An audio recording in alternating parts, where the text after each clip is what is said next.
বলছেন, ও সাহাবারা তোমরা শোনো, আল্লাহ রাব্বুল আলামিন শুধু দুনিয়া সৃষ্টি করে ছেড়ে দেয় নাই।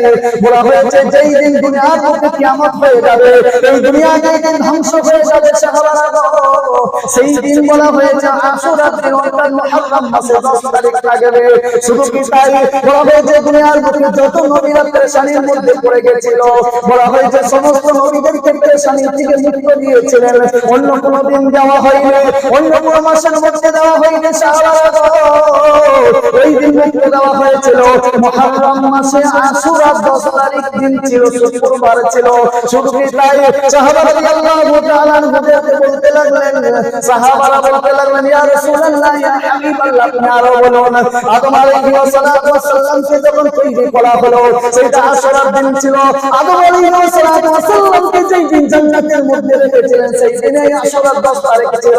আদম আলাইহিস সালাতু ওয়াস সালামকে যখন জান্নাত থেকে দুনিয়ার মধ্যে পাঠিয়ে দেওয়া হয়েছিল সেই দিন আশুরার 10 তারিখ ছিল।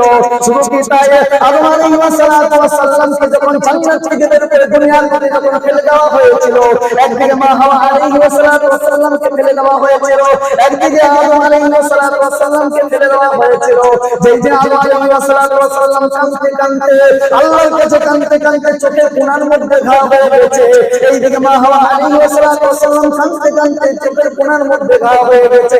আল্লাহকে বলতে লাগলেন, রব্বানা যালামনা আনফুসানা ওয়া ইল্লাম তাগফির লানা ওয়া তারহামনা লানাকুনান্না মিনাল খাসিরিন।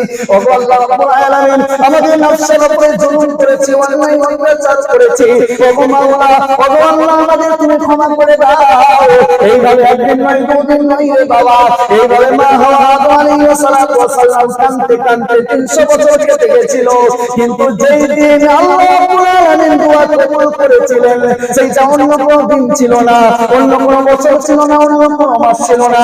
ওই 3 বছর কাঁদতে কাঁদতে মা হাওয়া আলাইহিস সালাম এবং আদম আলাইহিস সালাতু ওয়াস সালামের সঙ্গে সাক্ষাৎ, যেই দিন স্বামী স্ত্রীর সাক্ষাৎ হয়েছিল এবং যেই দিন আল্লাহ রাব্বুল আলামিন দোয়া কবুল করে নিয়েছিলেন সেই দিনটা হচ্ছে মুহররম মাসে আশুরার 10 তারিখ ছিল। বলুন সুবহানাল্লাহ।